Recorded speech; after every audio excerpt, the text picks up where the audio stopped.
suis heureux ce soir d'être avec vous sur l'invitation du pasteur Yao.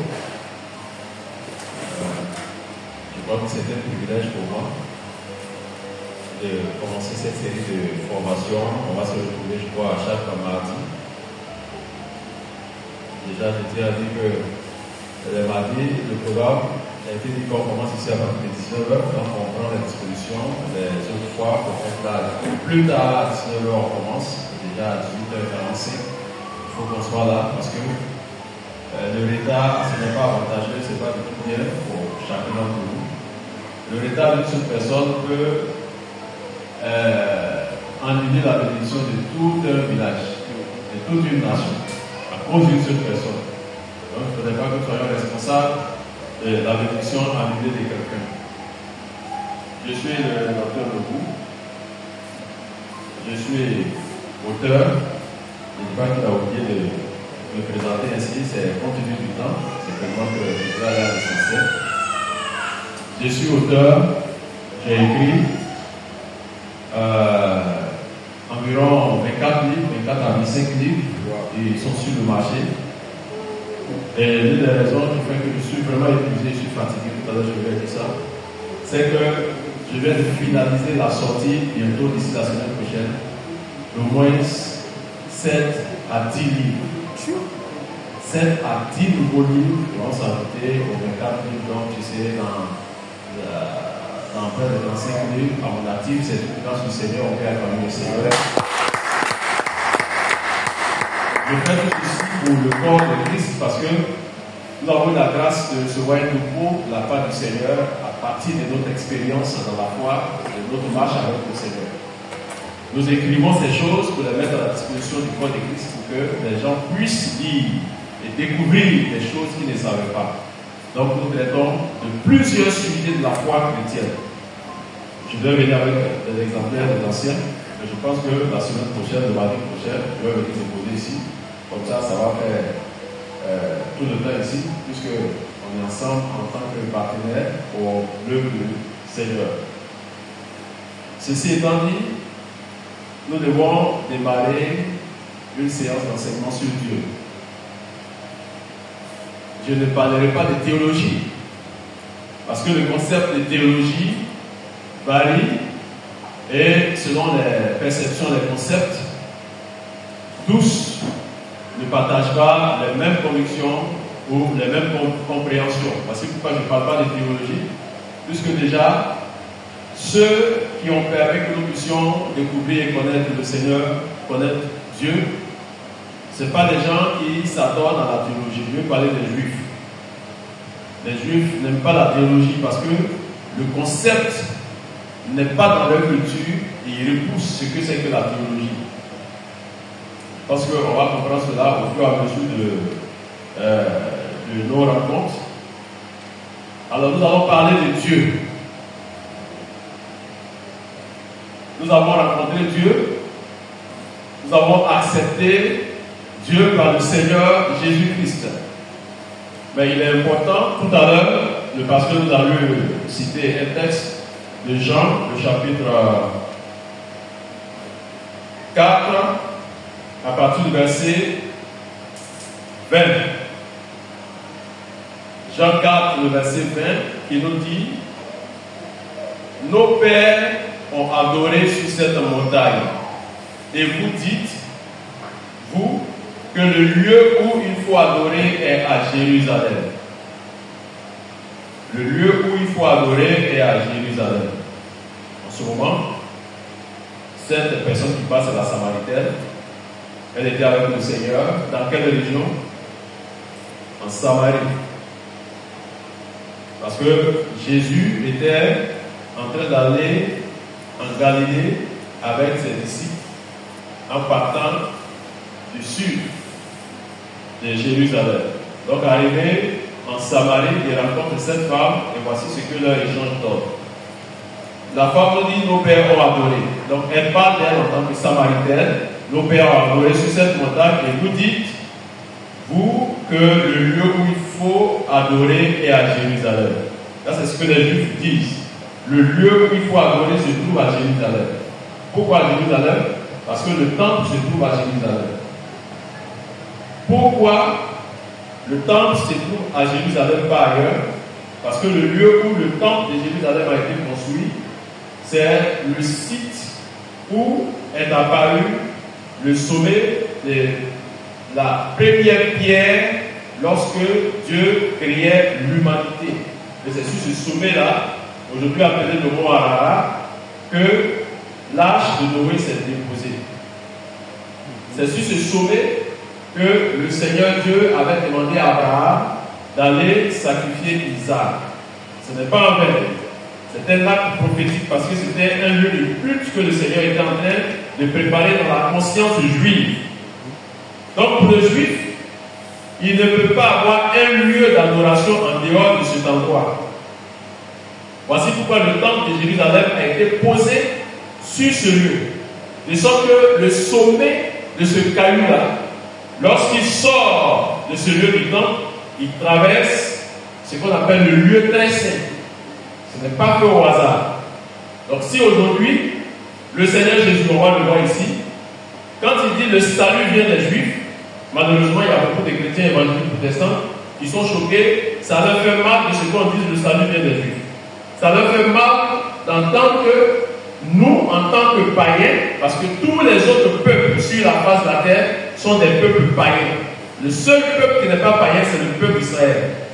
Quand on leur dit que nous, on ne connaissait pas Dieu, et quand on a rencontré Dieu, il a fallu que ce Dieu-là se révèle au travers du peuple d'Israël. Ça choque les pasteurs. Les pasteurs disent, mais Dieu, il est pour tout le monde. C'est vrai que Dieu est pour tout le monde.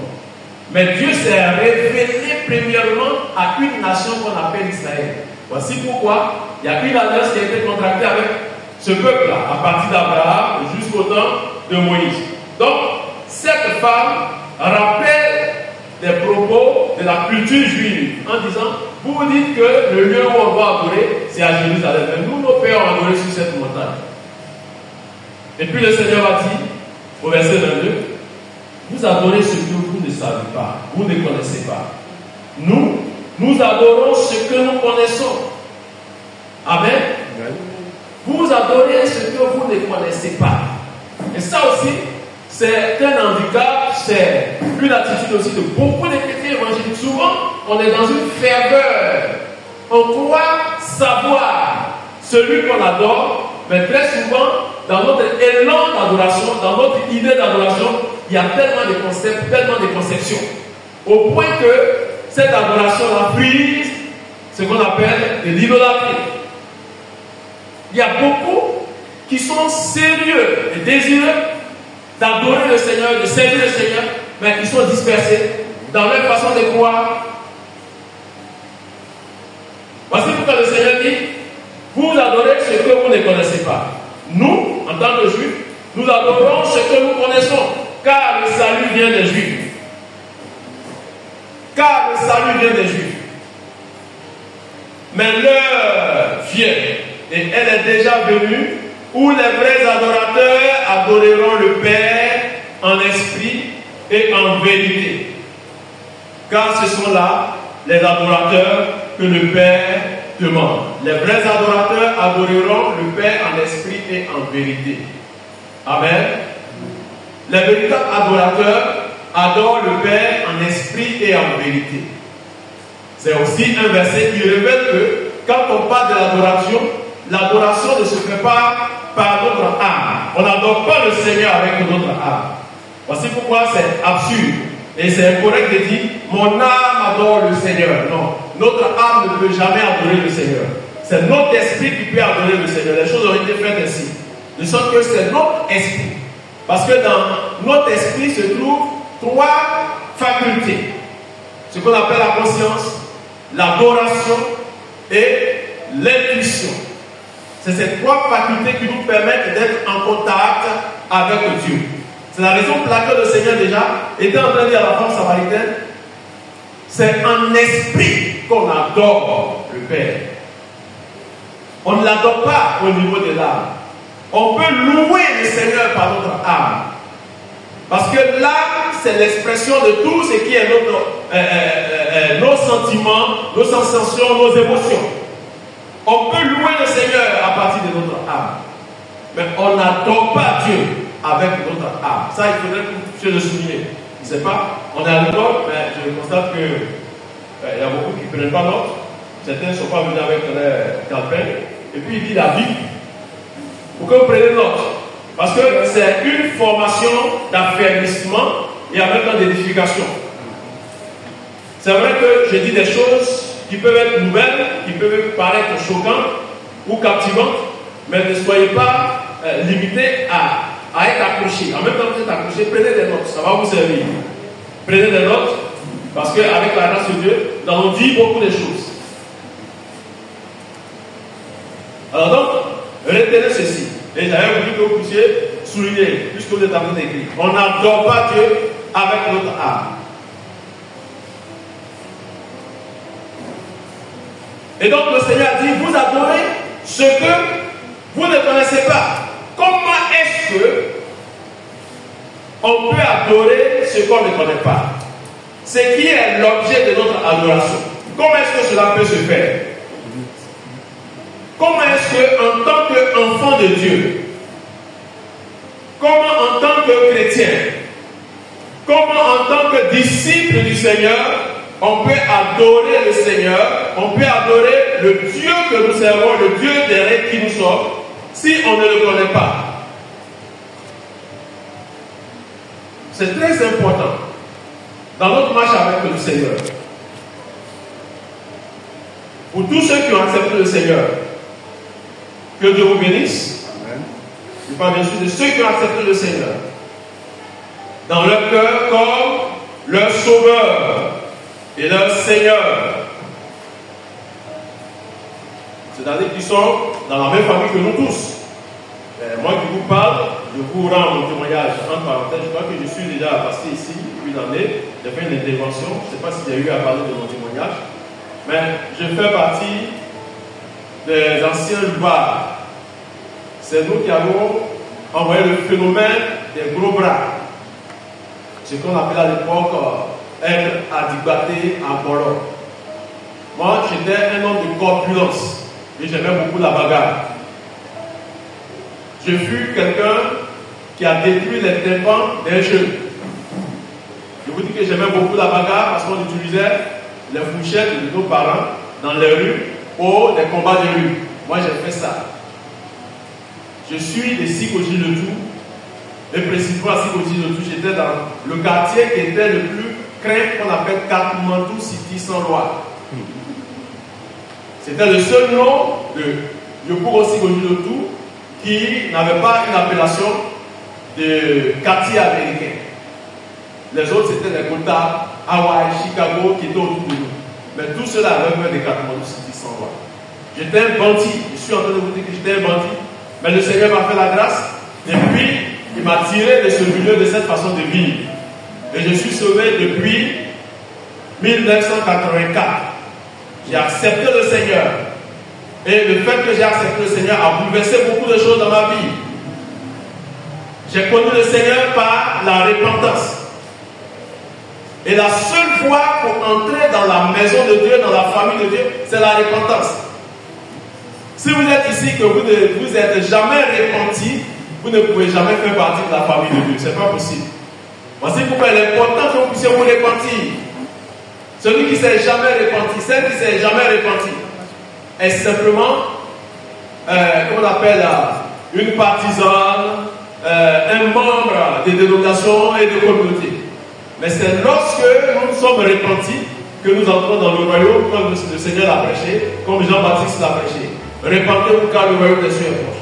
Celui qui ne s'est jamais repenti, même s'il est né dans une famille chrétienne, même si son père est pasteur, s'il ne se repent jamais, il peut être membre de la communauté, mais sans être dans la famille réelle de Dieu. Voici pourquoi je veux inviter pour qu'on soit tous au même diapason lorsque nous allons progresser dans cette série de formations. Pour que ce soit de vrais croyants, de vrais enfants de Dieu qui seront la parole qui dit, mais à tous ceux qui l'ont reçu, à ceux qui croient en son nom, la parole a donné le pouvoir de devenir enfants de Dieu. Lesquels sont les noms de la volonté des hommes, ni de la chair, ni du sang, mais de l'Esprit de Dieu. Il faut que nous puissions naître de cet esprit-là. Amen. Et ainsi donc, on peut progresser pour comprendre et chercher à comprendre celui qui nous a sauvés et celui que nous adorons. La question est fondamentale. Qui est-ce que vous adorez? Quel est le Dieu que vous adorez? Ça a été un problème à travers l'histoire de la foi. Depuis l'origine, celui qu'on appelle aujourd'hui le père de la foi. Parce que ce n'est pas en vain qu'on l'appelait le père de la foi. Abraham. Que s'est-il passé du temps d'Abraham? On retourne dans Genèse le chapitre 12. Genèse le chapitre 12. À partir du verset 1, pour ceux qui prennent les notes, Genèse 12. Une autre personne va prendre Genèse 22, 13 à 14. Donc, on est en Genèse 12. Si vous pouvez vous lisez rapidement. La lecture de la parole de Dieu vous procure des bénédictions aussi des grâces. Genèse 12, 1 à 4. Genèse chapitre 12, à partir du verset 1. L'Éternel dit à Abraham, va-t'en de ton pays, de ta patrie, de la maison de ton père, dans le pays que je te montrerai. Je ferai de toi une grande nation, et je te bénirai, je rendrai ton nom grand, et tu seras une source de bénédiction. Je bénirai ceux qui te béniront, et je maudirai ceux qui te maudiront.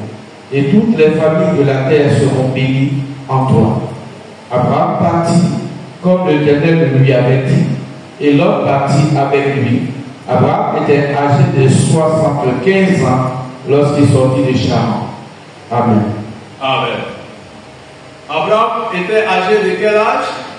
75 ans. 75 ans lorsqu'il sortit d'où? Charan. Parce que c'est à Charan que son père Terah va mourir. Et quand Terah est en train de mourir, Terah avait environ 205 ou 215 ans. Vous comprenez? Et à Charan, Abraham sort, il continue sa route en répondant à un appel d'un Dieu qu'il ne connaissait pas auparavant. Abraham était dans une famille à l'époque en Mésopotamie, dans une région qu'on appelle la Chaldée, ou en Chaldée. Et il était dans une famille de pratiquants de fétichisme, de sorcellerie. Tout ce qu'il y avait comme puissance occulte et magique, c'était les Chaldéens qui pratiquaient ça à l'époque. Lorsqu'on parle des Chaldéens, c'est des gens qui sont versés dans les arts occultes, dans les pratiques occultes. Et Abraham était dans cette famille-là. Et Dieu regarde sur la terre, il dit c'est dans cette famille-là qu'il veut sortir un joyau.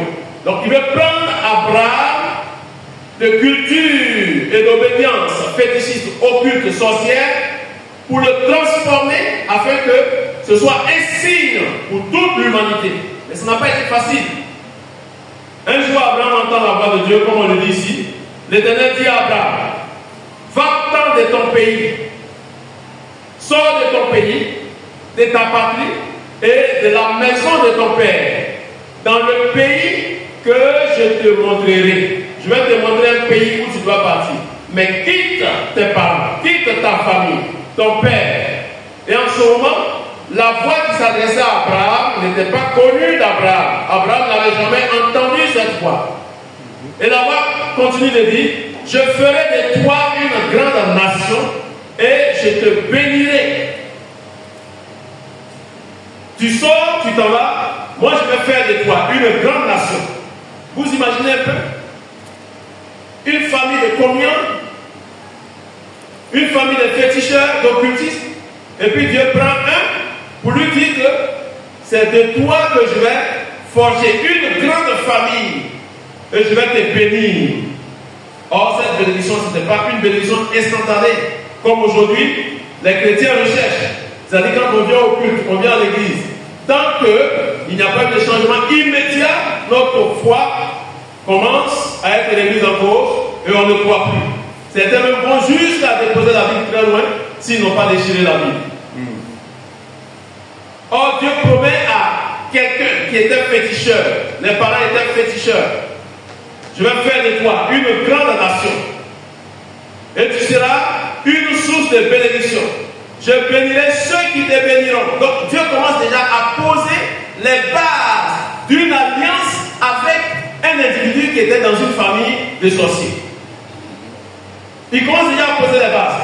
Il dit, je bénirai ceux qui te béniront. Quand tu vas sortir, quand tu sors, que mon alliance sera activée, tous ceux qui vont te maudire là, je vais les maudire. Et ceux qui vont te bénir, je vais les bénir. Amen.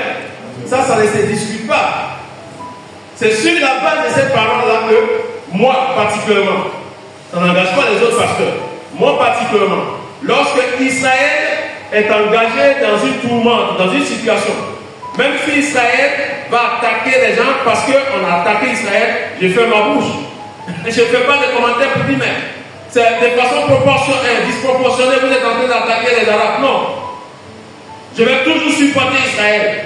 Je vais toujours prier pour Israël. Et je vais bénir Israël. Mais je ne vais pas dire non, mais à cause d'une seule attaque, ils ont tué combien de personnes? 50 personnes, et puis vous voulez tuer 10 000 personnes. Non. S'ils doivent tuer même 100 000, je vais les soutenir. Parce que si je prononce une parole contre Israël, cette parole-là va m'atteindre. Amen. Est-ce que vous comprenez? C'est une parenthèse encore que je le dis. Parce que lorsque Israël avait été attaqué récemment, l'année dernière, pendant qu'ils étaient en train de célébrer une fête, le peuple était en résistance. Le Hamas vient attaquer Israël.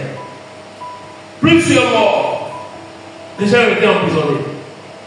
Et le Premier ministre a dit, ils vont aller jusqu'au bout, dans le but de ratisser et puis d'exterminer, d'arrêter ce processus-là. Mais il y a beaucoup qui n'ont pas été contents. Jusqu'au jour d'aujourd'hui, Israël continue cette guerre. Et ça, c'est des choses que les croyants doivent savoir. Parce que dans la Torah, il est écrit, c'est une recommandation divine. Il est écrit que vous qui êtes mon peuple, ne provoquez jamais personne, ne provoquez aucune nation, ne cherchez pas à intimider une nation. C'est écrit dans la Torah. Parce que si vous provoquez les nations, vous attaquez de façon injuste les nations, moi-même je vais vous punir. Deuxièmement, si une nation, pendant que vous ne l'avez pas provoqué, fait l'erreur de vous attaquer, n'attendez pas que moi je vienne vous secourir pour vous délivrer. C'est vous-même qui devez entrer dans votre contre-offensive pour que je sois avec vous. Si vous ne faites pas ça, moi-même je vais m'attaquer à vous. Est-ce que vous comprenez bien? C'est écrit dans la loi. Voici pourquoi si Israël ne riposte pas, Dieu même va sanctionner Israël. C'est écrit dans leur loi. C'est un peuple qui est un peuple à part. Et le Dieu qui parle à ce peuple, le Dieu qui a contracté alliance avec ce peuple-là, c'est ce Dieu que nous sommes en train de découvrir progressivement. Et nous allons apprendre à les connaître davantage en ce qui concerne sa nature, en ce qui concerne ses attributs, en ce qui concerne son caractère, ses œuvres, sa volonté, tout ce qui est en rapport avec lui, sa relation avec les hommes, même ses différents noms. Comment est-ce qu'on l'appelle? C'est ce Dieu-là que nous sommes en train de chercher à découvrir. Et donc, Dieu fait la promesse à Abraham. Et vous connaissez la suite? Comment la chose s'est déroulée? Ou dans le chapitre 22, à partir du verset 13, Genèse 22. Genèse chapitre 22, à partir du verset 13. À partir du verset 13. Abraham leva les yeux et vit derrière lui un bélier retenu dans un buisson par les cornes. Et Abraham alla prendre le bélier et le fit en holocauste à la place de son fils. Verset 14. Abraham donna à ce lieu le nom de Jéhovah Jireh.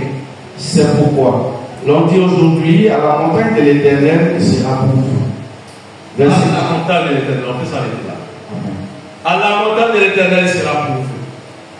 À la montagne, à quelle montagne? Oui, mais c'est quelle montagne?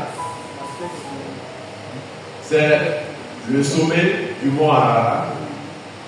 C'est le sommet, le bout de cette première pierre qui était apparue lorsque Dieu créa les cieux et la terre.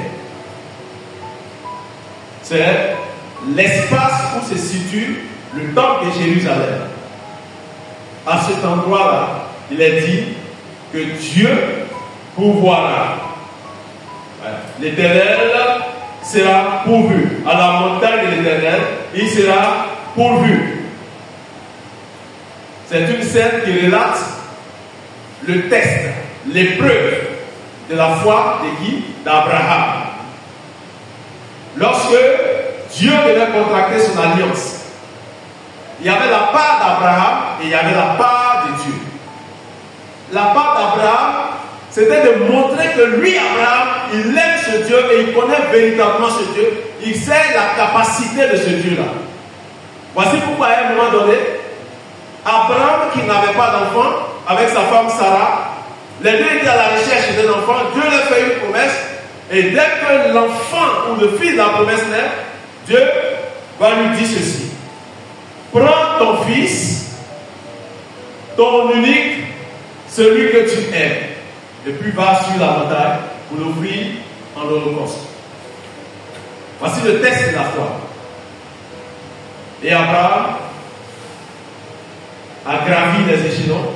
Il a remporté la victoire parce qu'il est allé jusqu'au bout. Et c'est cette scène qui se déroule ici.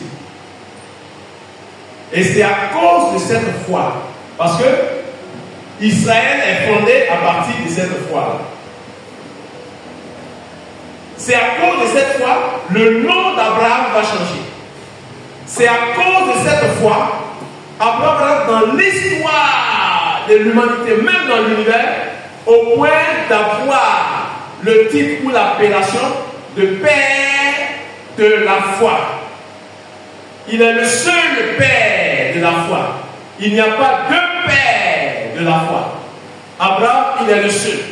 Lorsque vous entendez parler de père de la foi, il n'y a pas deux. Il peut y avoir des pères dans la foi. Mais les pères dans la foi sont différents du père de la foi. Abraham, il est le père de la foi. C'est Abraham qui a inventé la foi. C'est Abraham qui a fait venir la foi. Voici pourquoi il a dit que tous ceux qui croient sont fils d'Abraham. Parce qu'Abraham a été le premier croyant sur la terre, selon la Bible que nous lisons, même selon la Torah. Il a été le premier à croire. Et c'est sa foi qui lui a permis de démontrer sa relation avec celui en qui il a cru, parce qu'il le connaissait. Et ici, une des manifestations, ou un des aspects de ce Dieu qu'il connaît, c'est Adonai Jireh. C'est-à-dire, celui qui se pourvoit lui-même. Donc Abraham connaissait ce Dieu-là. Abraham ne suivait pas Dieu comme ça. Au départ, ça a été un test pour lui. Parce que quitte ta patrie, ta famille, et va dans un pays que je vais te montrer, c'est très difficile. Aujourd'hui, nous lisons ce texte-là dans la jeunesse. Facilement, on lit, on médite, on lit facilement. Chacun lit facilement. Comme si les choses se sont passées aussi facilement pour Abraham. Aujourd'hui, on lit ça facilement. Vous ne pouvez pas vous imaginer les peines, les difficultés, et même le temps que cela a pris pour qu'Abraham puisse s'engager. Imaginez quelqu'un qui n'a jamais entendu une voix et qui entend une voix qui lui parle. Il a dit souvent que nous-mêmes ici, on lutte avec les voix. Souvent, même on lit les voix. Vous comprenez? Souvent, quand Dieu nous parle, on va lire ça. Dieu nous parle, surtout dans le cadre des offrandes. Quand on va faire des offrandes, puis Dieu, on doit donner les bonnes parties là.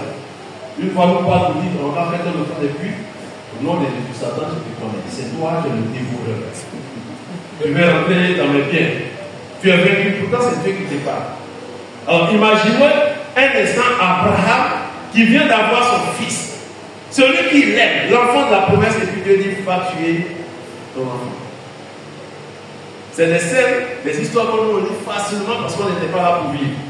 Mais imaginez le temps que ça a mis avant qu'Abraham ne puisse répondre pour s'engager dans cet appel et devenir le père de la foi. C'est parce qu'il est le père de la foi que, par la foi, tous les croyants rentrent dans la famille de Dieu, rentrent dans le royaume de Dieu. Et comme ils sont dans le royaume de Dieu, après leur vie sur cette terre, où est-ce qu'ils doivent partir? Après, vous comprenez? On ne va pas ailleurs, on ne va pas dans le sein de Moïse. Parce que Moïse ne peut pas supporter ça. Il ne peut pas gérer ça. Moïse n'a pas les compétences d'Abraham. Parce qu'Abraham est l'introduction et l'ouverture de la foi. Dieu va dire, comme c'est toi qui as eu premièrement la foi et qui as introduit la foi, et à cause de toi les hommes croient, c'est toi qui vas manager cet endroit, ce domaine, et puis je vais mettre ton nom dessus. Et cette région, cette zone, ce qu'on appelle cette région de la géographie spirituelle, a pour patron Abraham. Ils ne sont pas nous. Salomon ne peut pas gérer ça, malgré toute sa richesse. Aucun ange ne peut gérer cet endroit. C'était en récompense à la foi. Voici pourquoi ce lieu s'oppose à un autre lieu qu'on appelle le lieu de tourment. Je suis en train de vous faire maintenant de la géographie spirituelle par rapport à l'au-delà. L'au-delà, quand on dit l'au-delà, vous entendez parler de l'au-delà. C'est-à-dire là où, si on doit voir, il faut qu'on disparaisse de la terre. Qui veut aller dans l'au-delà ce soir? Il n'y a pas de candidat. Voilà, chacun ses projets. Ah. Ce n'est pas un endroit où on va en voyage et puis on revient. Non. Donc dans l'au-delà, qui est l'endroit où séjournent tous les morts. Mais comme l'au-delà c'est grand, l'au-delà va être divisé en deux compartiments. Ce qu'on appelle le lieu de tourment et le sein d'Abraham. C'est le sein d'Abraham que la Bible appelle le paradis. Écoutez-moi bien. Parce qu'il faut avoir une bonne vision des choses pour que dans notre idée là, il n'y ait pas trop de choses d'idolâtrie. Quand on parle du paradis, c'est la même chose que le sein d'Abraham. Est-ce que vous comprenez? Lorsque le Seigneur sur la croix a dit aux brigands, aujourd'hui même, tu seras avec moi dans le paradis. Il était en train de dire aujourd'hui, toi et moi, on va rentrer chez Abraham. Dans son sein. C'est-à-dire que quand tu meurs là, on va dans le séjour des morts. Parce que le paradis ou le sein d'Abraham se trouve dans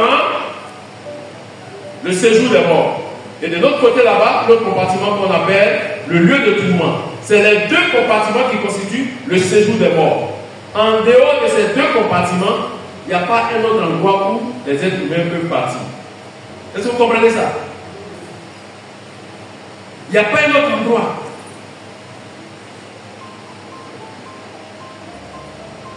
Il n'y a pas un autre endroit. Mais pour aller dans le sein d'Abraham, il faut avoir la foi comme Abraham pour croire en Dieu à travers le Christ. Puisque nous sommes en train de chercher toujours à découvrir Dieu. Qui est Dieu en réalité? Parce que plus tard, les apôtres vont tirer la conclusion pour dire ce Dieu que tout le monde est en train de chercher, on est en train de voir si c'est tel ou un tel, ce Dieu-là. Jean va nous dire qui est Dieu. Nous sommes en train de faire l'introduction de notre enseignement sur Dieu. C'est l'introduction que nous sommes en train de faire. Mais nous allons revenir sur la question de la nature de Dieu, sur ses attributs, son caractère, ses œuvres, ainsi de suite. Mais quelle est la conclusion de tout ça? Ce que nous devons retenir, ce Dieu-là, c'est qui? Allons-y en 1 Jean, le chapitre 5. Quelqu'un l'a trouvé? 1 Jean 5, à partir du verset 18.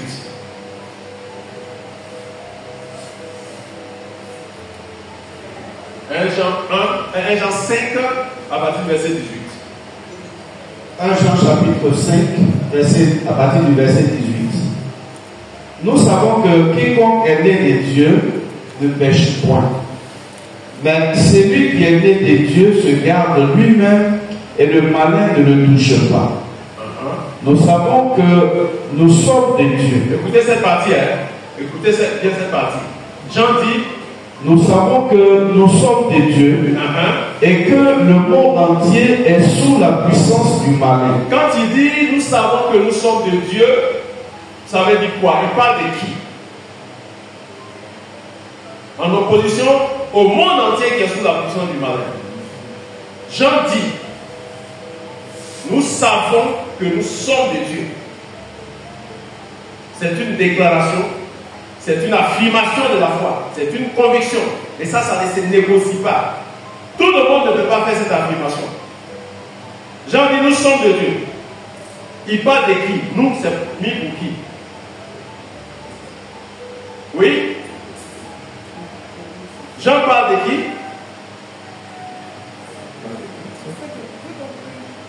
J'interroge celui que je veux. Quand je pose les questions, regardez-moi. Parce que ceux qui ne me regardent pas, c'est eux que j'ai interrogé. Donc, pour éviter l'interrogation, que tout le monde me regarde. Si tu ne me regardes pas, je t'interroge. Donc, si j'interroge quelqu'un, c'est que la personne ne me regarde pas. Alors maintenant, qui veut répondre à la question? Nous savons que nous sommes de Dieu, oui, derrière.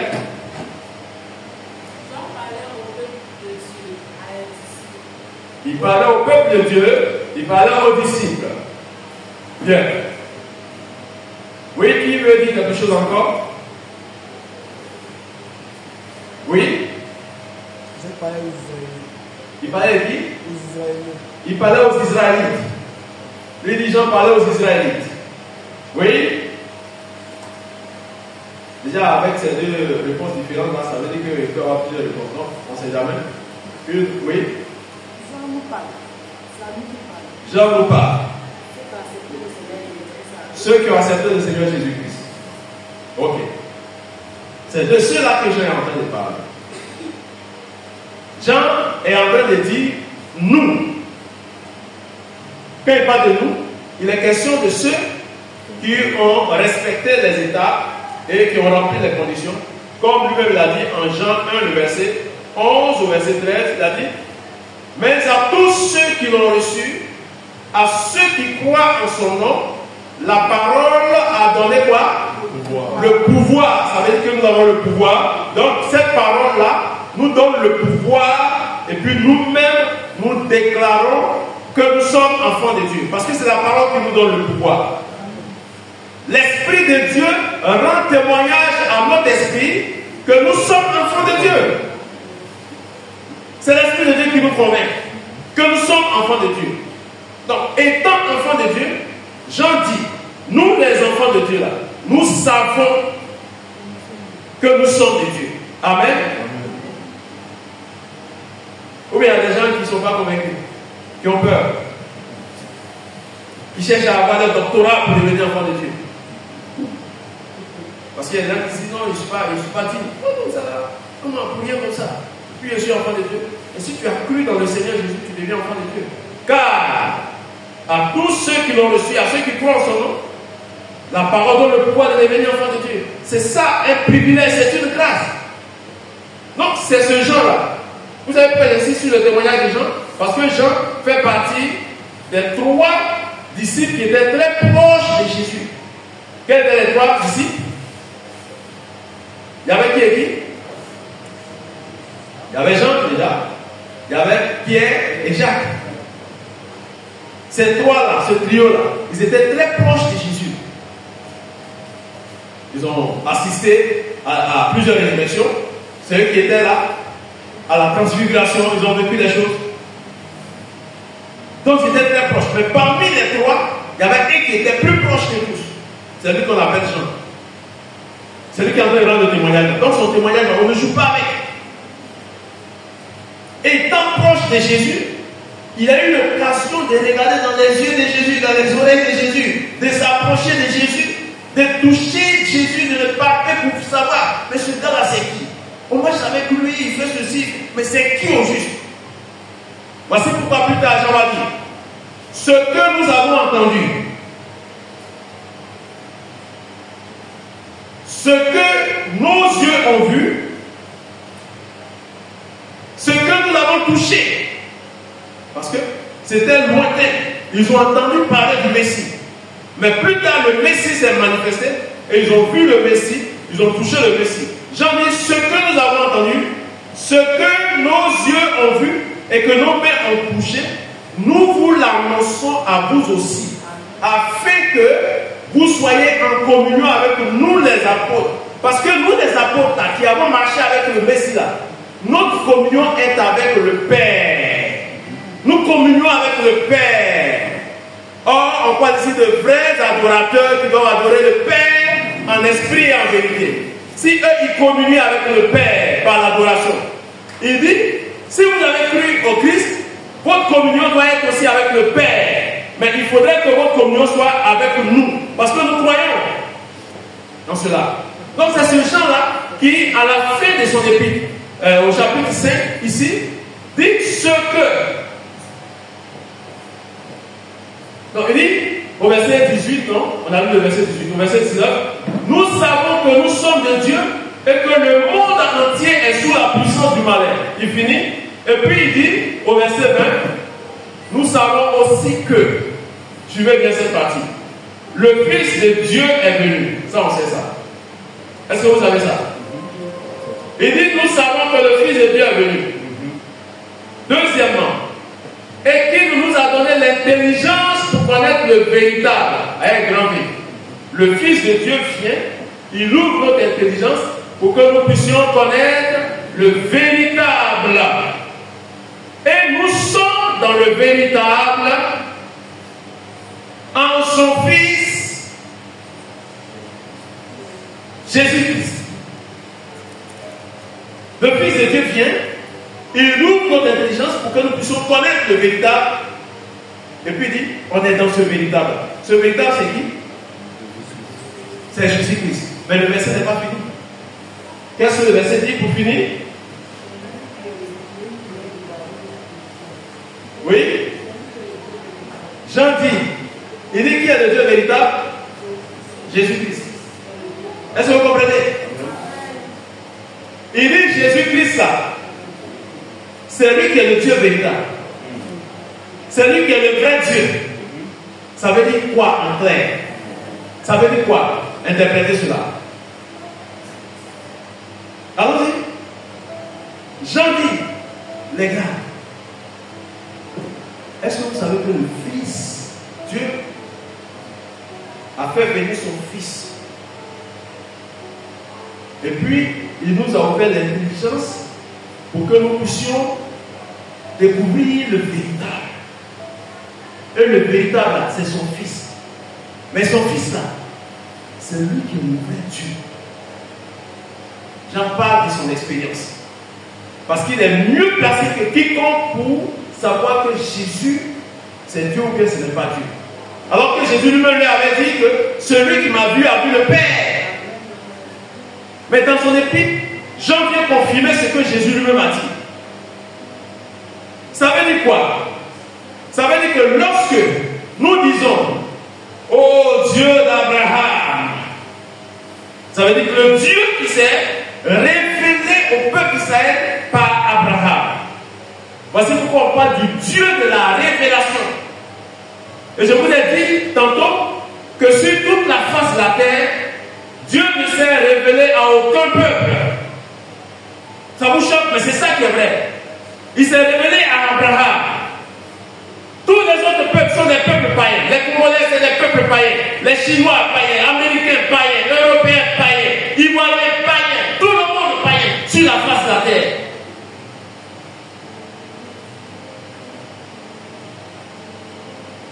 Donc Dieu se fait un peuple en établissant une alliance avec ce peuple, une alliance particulière, exceptionnelle. Il dit ça, c'est mon peuple. Et avec ce peuple-là, je vais me révéler aux différentes nations. C'est pourquoi j'ai dit que Dieu n'a pas deux peuples. Si vous avez entendu que la Côte d'Ivoire est le peuple que Dieu choisit qui va remplacer Israël, c'est faux. La Côte d'Ivoire n'a pas de compétences pour remplacer Israël, ni le Congo, ni le Ghana, ni les États-Unis. Ce n'est pas possible. Aucune nation sur la terre ne peut contracter cette alliance d'Israël avec Dieu. Beaucoup par manque de connaissances prophétisent, et je connais beaucoup de jeunes prophètes qui aiment dire cela.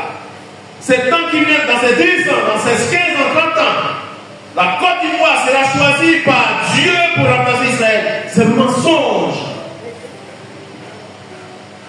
Ce n'est pas possible. Sinon, ce n'est pas Dieu. Voici pourquoi il faut connaître ce Dieu que nous adorons, que nous servons. Amen. Dieu ne peut pas être un être ambivalent qui dit des choses en contradiction. Il a un seul peuple sur la terre avec lequel il a contracté une alliance. C'est la raison pour laquelle il faut éviter de vouloir s'approprier des bénédictions liées à l'obéissance des clauses de l'alliance d'Israël. Et cette alliance avec Israël, la première partie a été exécutée. Il y a la deuxième partie qui vient. Mais entre la deuxième partie de cette alliance et la première partie, Dieu va créer une période tampon. Et c'est dans cette période-là que Dieu va se constituer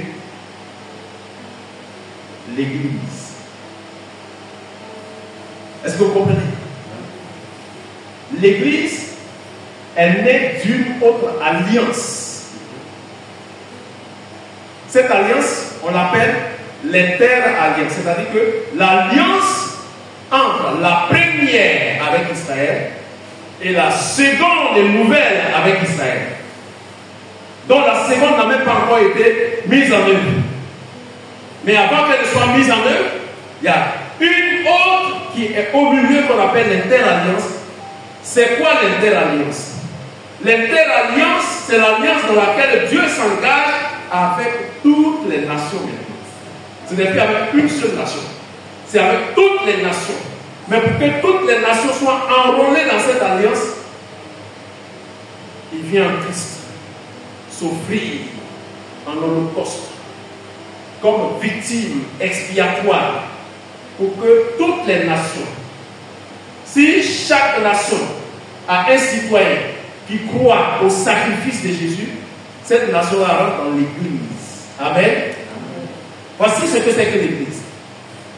C'est différent d'Israël. Ça veut dire que si un Chinois croit en la souffrance, en la mort, en la résurrection de Jésus-Christ, en se repentant, il rentre dans l'Église. Si un Américain fait de même, un Ivoirien fait de même, il rentre dans l'Église. Mais s'il ne fait pas cela, il est en dehors de l'Église. Il n'est même pas dans le peuple de Dieu d'Israël. Est-ce que vous comprenez? Voici pourquoi il a fallu que nous puissions croire en la mort, en la résurrection de Jésus, pour être dans l'Église. Voici comment l'Église est née. Et comme nous sommes en train de faire un peu de disciples là, on va voir certainement le rôle de l'Église pendant que Israël n'est pas banni dans la pensée de Dieu. Parce qu'il y a des pasteurs évangéliques qui pensent que Dieu a rejeté Israël. Certains souhaitent que Israël soit exterminé. Israël se prend pour qui même? Israël, c'est le peuple de Dieu. Et Israël a une alliance formelle, une alliance forte avec Dieu. C'est ça qui fait que Israël bénéficie de cette protection-là. Aucune nation au monde n'a souffert comme Israël. Ça, c'est de l'histoire. Aucune nation, ça n'existe pas. Que ce soit une nation noire ou blanche. Aucun peuple n'a souffert comme Israël. Depuis le début, Israël est dans les guerres. Depuis le début, Israël est dans les conquêtes, la résistance, la sécurisation. Les gens veulent marcher sur Israël. La Bible annonce la haine des nations contre Israël.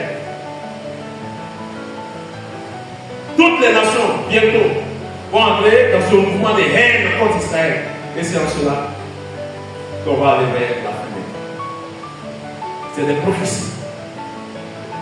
dans un de mes nouveaux livres qui doit sortir, dont le titre est Les funérailles de Jésus. Vous avez entendu parler de ça? Vous avez entendu parler des funérailles de Jésus? Là, je peux le dire, je suis le seul pasteur qui parle de ça. Ça, je peux le dire. Si vous connaissez d'autres pasteurs que vous découvrez, envoyez-moi son document, pour qu'on voit les dates, l'écriture, et ainsi de suite. Le livre va sortir bientôt d'ici la semaine prochaine. Les funérailles de Jésus, c'est un événement pour le peuple d'Israël prophétisé dans la Bible.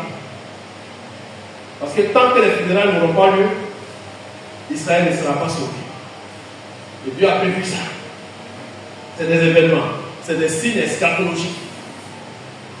Pour que le Christ revienne du ciel, avant que le Christ revienne du ciel, pour sauver Israël, il y aura cette repentance massive de tous les Juifs en Israël. Les prophéties ont lancé ça. Moi, je ne suis pas prophète, je suis interprète des prophéties. Il est écrit que la maison de David va être partie prenante de l'organisation de cette funérailles. Que la maison de Nathan, que la maison de Chiméi, la maison de Lévi. Vous savez pourquoi? Parce que Dieu a prévu que la royauté, les prophètes, les sacrificateurs et tous les autres soient impliqués parce que Israël a rejeté sans reconnaître le Messie qui était venu en son temps. Et pour cela, il faut qu'Israël puisse se lamenter. Parce que si Israël ne regrette pas, ne reconnaît pas son mal, Jésus va pas venir sauver Israël. C'est écrit dans les prophéties. Et pour ceux qui auront la grâce de lire ce livre, vous allez comprendre. J'ai traduit ça sous forme de roman, mais avec des références prophétiques. Les funérailles de Jésus. Une fois, j'avais passé un titre comme ça, les funérailles de Jésus. Il y a un jeune pasteur qui est venu m'attaquer. Non, il n'y a pas de funérailles de Jésus. Toi, tu aimes m'aider, ça ne t'intéresse même pas. Parce que les funérailles de Jésus, ça ne concerne pas les Médés ni les Asiatiques. C'est les Juifs. Parce que c'est les Juifs qui ont rejeté le Messie. Tous les autres là, les autres peuples là, nous on a cru en Christ. Donc on ne va même pas organiser, on ne va même pas envoyer 5 francs pour organiser. Mais c'est les Juifs eux-mêmes qui vont organiser. La Bible dit que les funérailles de Jésus, ce qu'on appelle le deuil national, va être fait par maison et par famille. Les femmes d'un côté et les hommes de l'autre. C'est écrit noir sur blanc dans la parole de Dieu. C'est un livre qui va vous permettre de comprendre ces genres de choses. Donc, le peuple de Dieu, qui est Israël, et l'église de Jésus-Christ, qui est différente, qui est l'ensemble de ceux qui croient en Christ à partir de cette alliance de sang. Le sang de Jésus qui a coulé, nous devenons membres de cette église. C'est cette église-là qui va être enlevée. Vous comprenez? Israël ne va pas être enlevé.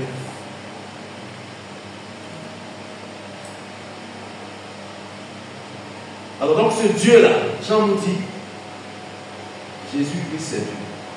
C'est fini. Jésus-Christ c'est Dieu.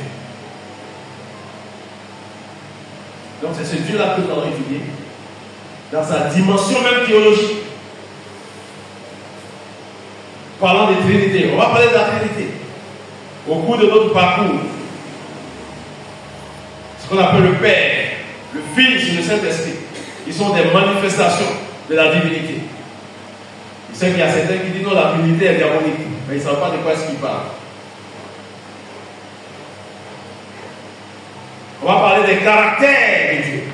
On va parler des attributs de Dieu.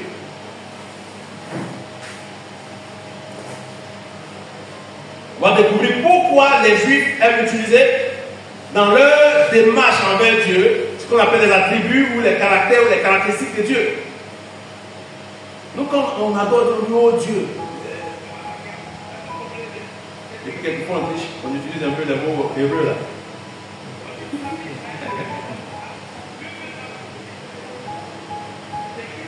On utilise les mots hébreux.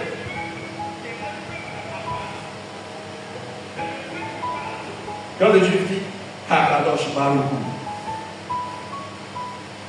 il dit Roy Israël, il dit Melech HaMelachim, On va parler de tout ça. Parce que Dieu, là, c'est révélé à nous. C'est son choix, c'est le choix de Dieu. On n'a pas besoin de dire non, on n'est pas d'accord, il n'y a pas de marche à faire dans la vie qui dit Dieu, il faut revoir les choses. Non, il a fait, c'est fini. Et c'est comme ça qu'il a choisi. Quelqu'un en Israël qu'on appelle Jésus, il a choisi, c'est fini. Le choix de Dieu, là, ça ne se discute pas. Dieu ne choisit pas parce qu'il vient faire un conseil, enfin une réunion, un conseil avec les gens qui disent bon, et puis on dit, bon, Dieu, on est d'accord, mais ça, il faut que ce soit ça. Non, il a choisi, c'est fini. Je faisais une formation à des pasteurs en ligne. Mes propos ont choqué une, donc aussi sa réaction de choc m'a aussi choqué. Et ça arrive quand on ne sait pas le Dieu qu'on sait. Je lui ai dit que Allah n'est pas Dieu. Le Dieu que nous servons. Ça m'a choqué. Pourtant, j'ai une formation des pasteurs. Donc ça m'a choqué parce qu'elle a fait une formation de pasteur. Elle a dit qu'elle a gravi les chéillons. Elle a laissé le fait qu'elle est enfant dans la foi. Elle est choquée. Elle dit non, docteur, vraiment, c'est un peu choquant. Il dit, mais toi tu penses que quoi? Allah et Dieu là, ils sont même chose. Elle dit non, même s'ils ne sont pas même chose, je sais qu'ils ne sont pas même chose. Elle dit, mais comment tu veux qu'ils ne soient pas même chose et en même temps tu veux que je sois Dieu? C'est comme ça qu'on devient sorcier facilement. Ou bien, quand tu dis qu'ils ne sont pas la même chose, certainement, toi tu vois Allah en dessous, et puis, ou bien Allah au-dessus. Elle dit non, c'est pas comme ça. Elle dit, mais ils ne sont pas la même chose. La parole de Dieu nous enseigne que toute autre divinité en dehors de Dieu, c'est un démon. Donc Allah, c'est un démon. Ça m'a choqué encore. Ça aussi, peut-être, ça choque beaucoup ici. Parce qu'ils sont des amis musulmans et c'est dessus. Pourquoi nous, les gens nous disent que Allah, c'est un démon.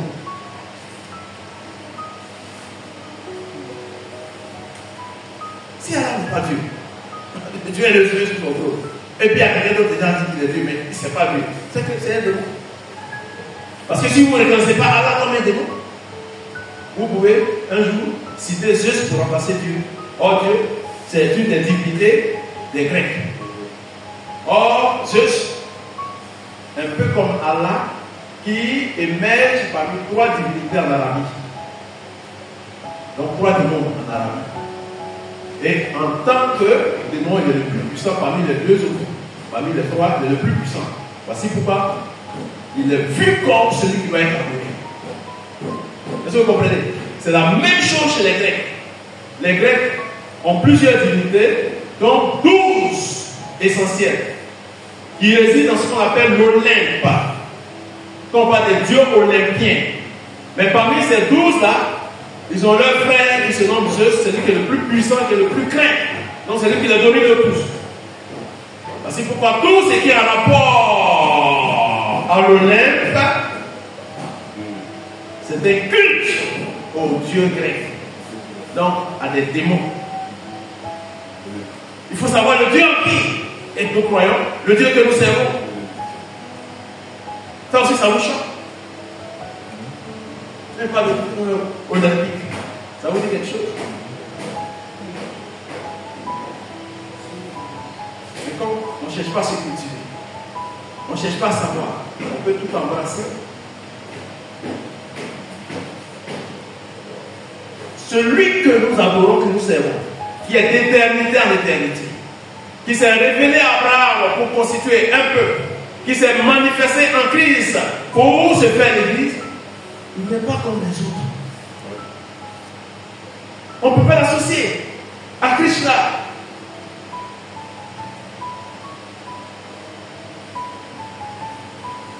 Voici pourquoi sa présence seulement, qui est symbolisée par l'âge. Lorsque l'âge entre dans un temple où se trouve une autre divinité, la divinité tombe.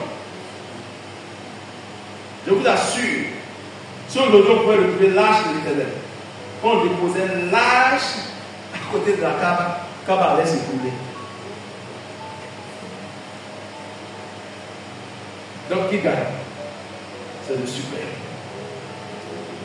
Celui qu'on appelle Adonai, qu'on appelle El Elyon, Na Adonai, qu'on appelle El Shaddai. Il est unique. C'est lui que nous sommes en train d'apprendre à connaître. pour que nous puissions respecter les consignes des gens. On n'a pas fini notre texte. Et puis nous savons aussi que le Fils de Dieu est venu et qu'il nous a donné l'intelligence pour connaître le véritable. Et nous sommes dans le véritable en son Fils Jésus-Christ. C'est lui qui est le Dieu véritable et la vie éternelle. Et puis le verset 21, dit quoi? Petits enfants. Petits enfants. Il dit quoi? Gardez-vous des idoles. Jean voulait dire quoi? Dans cette affaire de Dieu là, je viens de vous dire que Jésus qui est venu là, c'est lui qui est vrai Dieu. Donc n'ayez pas dans votre esprit Dieu le Père qui est cassé, il n'est pas plus, ça va plus, et puis il est fatigué avec nous, puis il est fatigué, et puis il y a le Fils qui est au milieu de lui, qui est là, en train de faire les choses, et puis le Saint-Esprit sous forme de colombe, quelque part, c'est de l'idolâtrie. C'est de l'idolâtrie. Concevoir Dieu de la sorte là, c'est de l'idolâtrie. Jean dit doucement, gardez-vous de l'idolâtrie. Ne soyez pas idolâtres en concevant Dieu comme ça. Si vous avez vu Jésus, vous avez connu Jésus, c'est fini. C'est lui qui est le vrai Dieu. Il n'y a pas Dieu en dehors de Jésus. Parce qu'il n'y a pas deux trônes dans le ciel, dans le livre de l'Apocalypse. Il y a un seul trône. On dit le trône de l'agneau, de Dieu et de l'agneau. Ah, attendez, si les deux sont chefs, est-ce que les deux vont partager le même ciel? Donc quand on dit le trône de Dieu et de l'agneau, ça veut dire que l'agneau est Dieu, c'est lui qui est sur le trône. Il n'y a pas de trône. Donc ne pensez pas que quand on va aller au ciel là, que c'est nous allons dire bonjour, le vieux Père, Dieu Père. Et puis les gens vont dire, ah, Jesus, c'est mon bras, c'est mon frère. Non. Ça va pas se passer ici. On ne sait pas comment il va se présenter en ce moment. Parce que Paul et Jean a dit toujours. Il dit,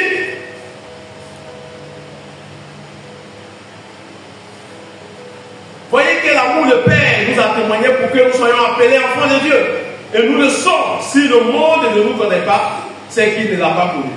Bien aimé, nous sommes maintenant, écoutez, nous sommes maintenant, c'est-à-dire aujourd'hui là, nous sommes enfants de quoi? Nous sommes enfants de Dieu. Et ce que nous serons n'a pas encore été manifesté. Ça veut dire que plus tard, on ne va pas rester dans le statut d'enfant de Dieu. Est-ce que vous savez ça? Actuellement, nous sommes enfants de Dieu. Mais plus tard, c'est vraiment qu'on va rentrer au ciel. Pour rencontrer le Seigneur là, on va plus s'appeler enfant de Dieu. C'est ce que le texte nous dit. Et le verset continue en disant, mais nous savons que, pardon, le verset 2, bien aimés, nous sommes enfants de Dieu maintenant. Et ce que nous serons n'a pas encore été manifesté. Mais nous savons que lorsque cela sera manifesté, nous serons comment? Semblables à lui. Parce que nous le verrons tel qu'il est. Être semblable à lui, ça veut dire quoi? Pour l'instant, on est enfant de Dieu. Pour l'instant, on est enfant de Dieu. Mais lorsqu'on va le rencontrer, quand on va le voir, le texte dit qu'on sera semblable à lui. Point d'interrogation. Il y a beaucoup de choses qu'on fait là. Vous comprenez? Donc ça, c'est l'introduction de notre série d'enseignements sur Dieu.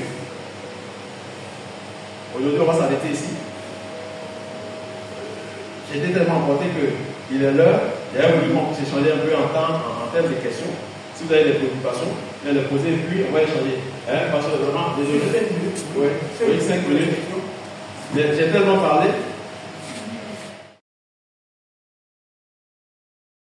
Comment on dit la vie contre aussi. Il y a une question derrière là.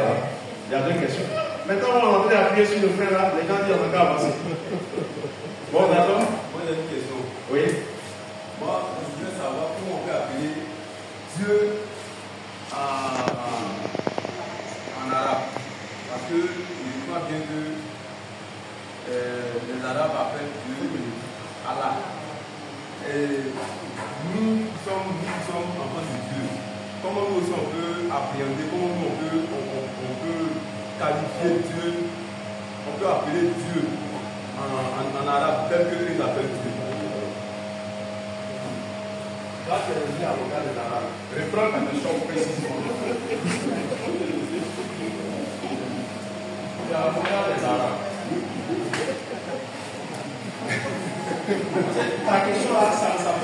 sais, à peu même dans le sujet de cette histoire d'islamisme,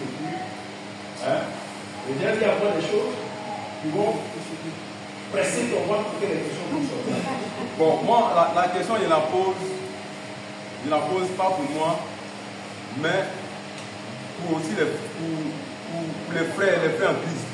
Parce que d'autres disent que nous, notre Dieu et Allah, c'est la même chose. Pourtant, c'est pas la même chose. Bon, quand eux ils parlent, ils appellent Dieu Allah. C'est comme ça qu'ils appellent. Maintenant, ceux qui sont chrétiens, qui veulent peut-être compatir qui veulent peut-être, bon, je ne sais pas comment ils peuvent dire, peut-être compatir à leur manière d'appeler Dieu pour ces personnes-là. Pour ces personnes chrétiennes-là, comment est-ce qu'elles peuvent appeler Dieu en tant disons, en arabe? Oui. Je comprends que le pays arabe, finalement, on a une façon d'appeler Dieu. Si je suis convaincu que je suis de prier Dieu dans ma langue, moi je parle, on dit jamais Christ. Quand il y a un Christ, ça veut dire quoi? Le grand Dieu, le grand. Voilà. Le Dieu le puissant. Donc on qualifie. On met une qualification et un qualificatif. Mais quand tu dis Allah, ça veut dire quoi? Toi, tu ne sais pas ce que ça veut dire. Quand tu dis Allah, je n'ai pas en face de moi des éléments, pourquoi on peut se changer, ça veut dire qu'ils vont dire ce que Allah signifie. Mais ils ne peuvent pas vous dire ça comme ça. Pourquoi ça va être en arabe? Pourquoi est-ce que l'islam insiste qu'on prie en arabe? Il y a un problème. C'est cette façon de fonctionner là qui fait que nous on a fait des recherches là-dessus. Il y a tellement de choses qu'on sait. Un arabe qui est converti, il ne prononce plus Allah comme son Dieu. Il parle de quelque chose. Il y a plusieurs témoignages. Parce qu'il sait qu'il a le salut. Il y a des fils d'imams qui sont en Arabie Saoudite, qui ont accepté le Seigneur, qui ne parlent plus d'Allah. Parce qu'ils ont découvert qu'il y a Allah, comme je viens de vous présenter, en tant qu'une divinité parmi trois. Mais il est le plus puissant parmi ces divinités. Mais s'ils ne sont pas Dieu, c'est qu'ils sont quelque chose d'autre. Hein? Selon toi, pourquoi est-ce que quand on doit adorer un Dieu, le Dieu créateur, là, eux, ils exigent que si ce n'est pas fait en arabe, c'est que tu n'es pas en train d'adorer Dieu ou bien tu n'es pas en train de prier Dieu. Il y a un souci là. Une fois dans un débat, il y a quelqu'un qui a dit non, même pour comprendre le français, pour comprendre la Bible, il faut faire l'arabe, parce que si tu n'as pas fait l'arabe, tout ce que tu es en train de dire là, c'est nul, ainsi de suite. On lui a dit, mais ma grand-mère qui a 95 ans, il faut qu'elle aille à l'école pour étudier l'arabe, pour pouvoir mieux parler l'arabe, pour prier. Parce que si elle ne parle pas arabe, elle ne pourra pas prier. C'est Dieu qui a créé toutes les langues. Pour qu'à travers toutes les langues, on puisse s'adresser à lui. Mais pourquoi c'est en arabe? C'est pas en Arabie seulement, ça se passe. Je suis musulman sénégalais, il faut que je parle arabe. Je suis musulman ivoirien, là même c'est gâté, il faut que je sois. Hein? C'est qu'il y a un problème. Il y a même musulman chinois. Il a parlé arabe. Pourquoi? Il ne peut pas prier Dieu en chinois. Mais ce que je suis en train de vous dire là, je suis libre, moi je suis libre de prier Dieu en anglais. Lui, il est libre de prier Dieu en parler. Mais quand tu es en train de prier Dieu en parler là, le terme que tu utilises pour désigner Dieu, il ne faudrait pas que ce soit correspondant à une divinité dans ta culture démoniaque ou occulte. Tout à l'heure, il n'y a rien pris. Ça veut dire quoi? Ça veut dire que le Dieu tout-puissant, le Dieu qui est puissant, le grand Dieu, le suprême, il est unique. En anglais, on dit quoi? Je sais qu'il y a quelque chose quelque part là-bas. Hein?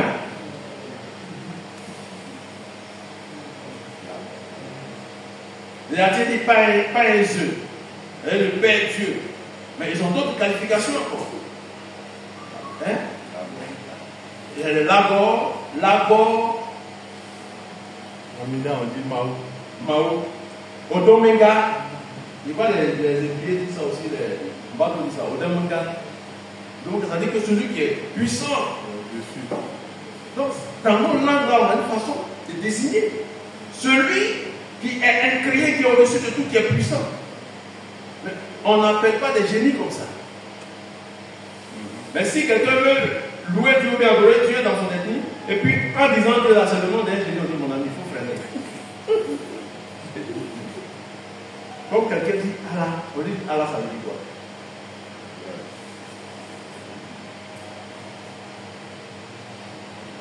Ok. Je sais qu'il n'est pas convaincu, mais doucement, doucement, ça va aller. Hein?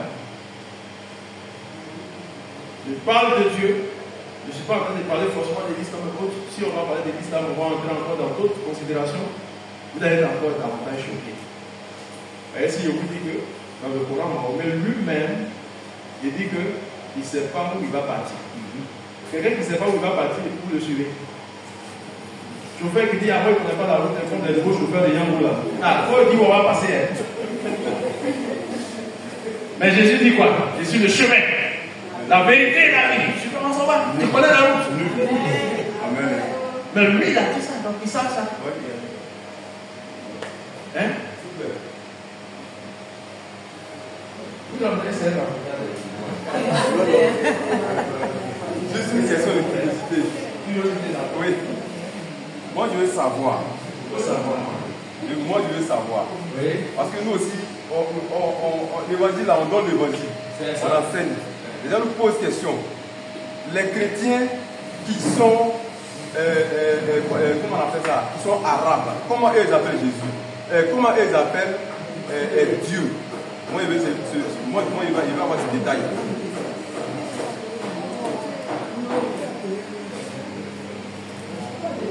Les anciens musulmans qui sont convertis là, ils ne parlent plus d'Allah. Quand ils parlent d'Allah, ils parlent d'Allah au passé. Quand il rend témoignage, il dit le Seigneur Dieu, il dit Jésus est mon sauveur, il ne parle plus d'Allah. Parce qu'ils sont convertis. Tu comprends non? D'accord, mais ça c'est en français. Maintenant, eux et les Arabes qui vont évangéliser, comment ils vont présenter Dieu?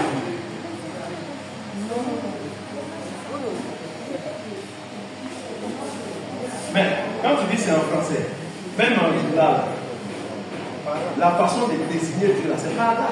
Allah c'est en arabe. Allah c'est en arabe.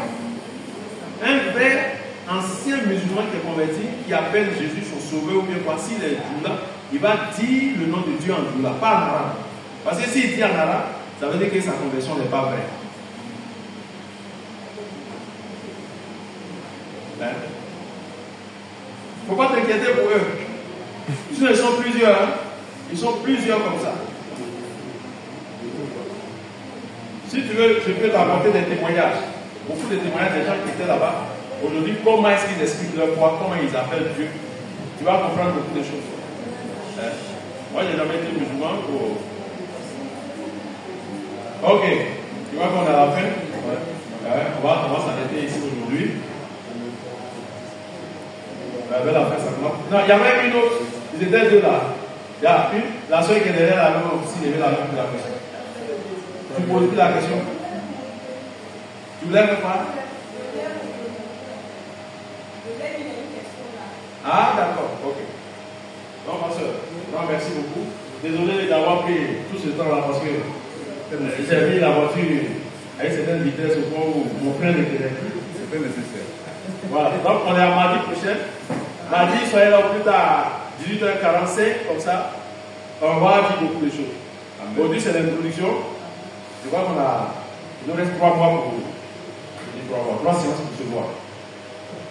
Gloire à Jésus.